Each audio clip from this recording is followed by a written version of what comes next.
So welcome back to Startup Nomad, everybody. This week I am here with Berta Lazaro, and she is an entrepreneur based in Madrid. She is the co-founder of TeamLabs, as well as the founder and owner of PH Plus Urbanismo Ciudadano. So welcome, Berta. Thank you for being here with me. Thank you. So maybe we could get started with you telling us a little bit about your story, kind of how you ended up in the world of entrepreneurship. Okay, hello everybody, and thank you, Kate, for having me here. Well, I guess like everything started like from being a natural doer, and that's one of my things, personal. And I'm an architect, and right now like architecture and an urban designer. Architecture and in Spain is something that is really like needed to reinvent like the whole like architecture construction world. And basically like my professional career like asked me to do so. I was already driven by like social issues and went into this like with PH Plus, I went through the urban scale, and I went to the participatory design. So basically I ended up like being really involved or doing research on alternative education. So I ended up like doing other things that wasn't like actually like building and architecture itself. So like researching and investigating new ways of doing and building and transforming like public spaces and like basically the world or the cities, and like to adequate them in society. So ended up like being like surrounded by people that were doing just like me and that had the same interests.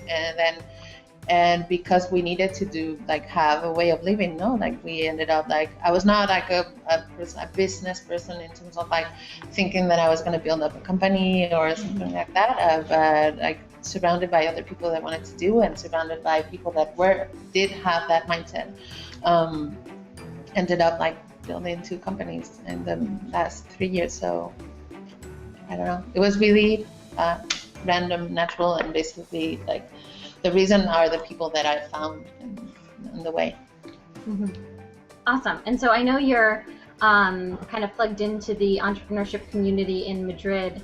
So maybe you could tell us a little bit about what's going on in the city and what the entrepreneurial ecosystem is like there, sort of what you have there that's different from other cities, and what are the positives and negatives of building a business in Madrid. Well, okay, so basically, I don't know if there's a background on what we actually do here.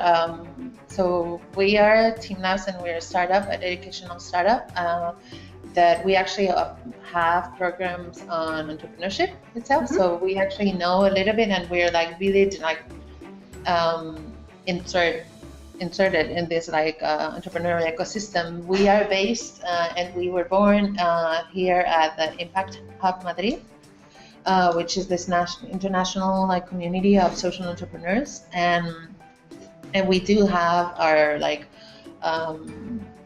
our programs based in here. So we actually like do TeamLabs is actually a lab of teams, and we design those like entrepreneurial ecosystems like for us to like interact and do projects within each other.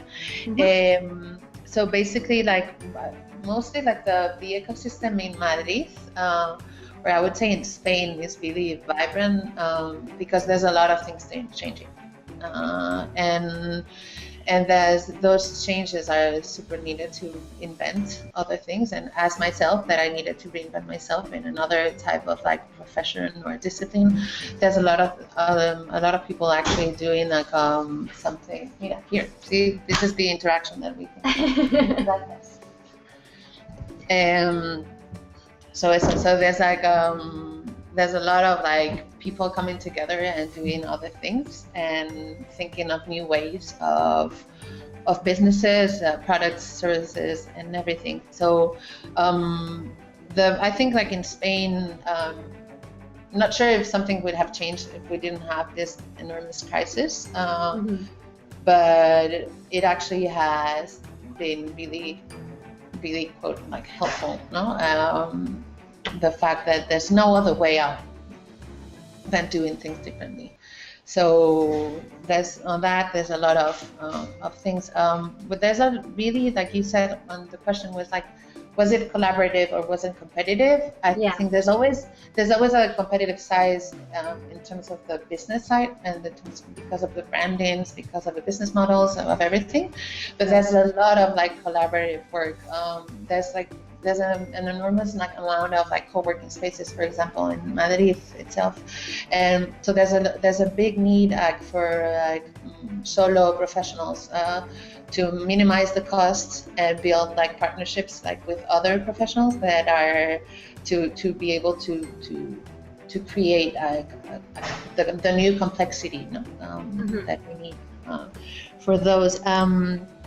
The government right now is also pushing a lot for entrepreneurship because they think it's they look at it as like the new economy, the new way of to reinforce the economy, and they look at it as a solution for unemployment.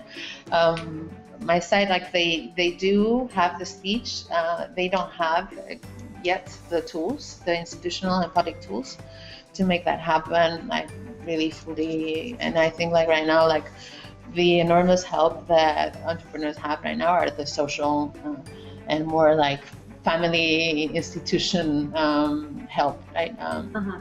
It's a really big network of friends and family that is helping like young entrepreneurs like us, or like entrepreneurs in general, like, to make things happen. It's I don't know if I actually answered that. Yeah, you did. Thank you. And how would you say the entrepreneurs or the whole ecosystem in Madrid or Spain even is connected to other ecosystems in maybe other countries in Europe or even outside of Europe around the world? Well, maybe we live in a small bubble ourselves. Like just even talking about ecosystems, I think that's already something that is a term that I've been really like used to it. But like, there's a tons of entrepreneurs and people that are doing out there. They're like that doesn't even think about this as an ecosystem. So, but I think the ecosystem is happening, and it's happening in a lot of levels, and we are basically like building that network and that ecosystem. For ourselves, like when I said like we're in a bubble, it's like we are a network itself. Like TeamLabs were born like from people working together and having the same interest, and then like we have actually like we belong to 3 different type of networks, and they're all like the European level. So Mondragon Team Academy is one, and it's the network of like the Mondragon Corporation that has the Team Academy methodology programs. There's also the Team Academy Learning Network that it's a European. Oh, it also has like Brazil and Australia maybe, but it's the network of the people that we use Team Academy methods in our program. And then the hub, right? Like the Impact Hub is also the network, and is an international network of people. So we are really like international and global, and I think that's something that is more and more in everybody's mind. The fact that any business that you start needs to be global thought. But sometimes people maybe don't have resources to make those links. No, the European Union right now is actually launching a lot of programs to try to do that, and we are really like right now we have all the alarms on, like to see like whether like we can get that help, right, and build it stronger. Awesome. And so now you said the ecosystem has changed a lot in the last few years. A lot of that was spurred by the economic crisis. So where do you think the ecosystem will be in, say, 5 or 10 years? Well, that question is pretty hard. I think we don't even, like I could have a vision of like things being more collaborative, like things more like we, all of us, being more autonomous, more like having ownership of whatever we have, ownership of our companies and the services and the products and the cities that we live on. But I think this is really, it is extremely, it's changing a lot and it's changing really fast. So I don't know, I'm super aware that this is going to be going anywhere, and I'm really hoping that this surprises a lot more than what it is. I'm hoping that bigger companies, for example, like are able to involve and engage young people that with ideas to develop new business models and be more open, like, you know, this thing called the open innovation. I'm hoping really that that starts to happen, and we can create a new model of like society. But like I'm really hoping for surprises on that side. Mm-hmm. So last question for you, Berta. What advice do you have for aspiring entrepreneurs?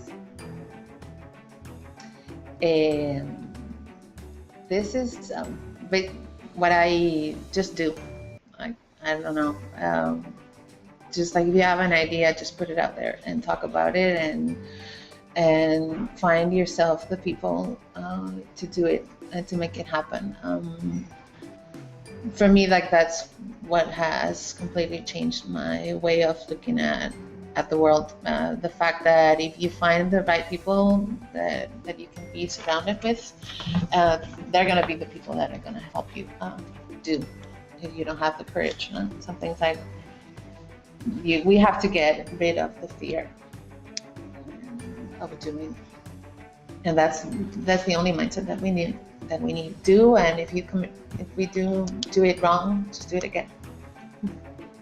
Awesome. Well, thank you so much for your time, Berta. No, thank you very much.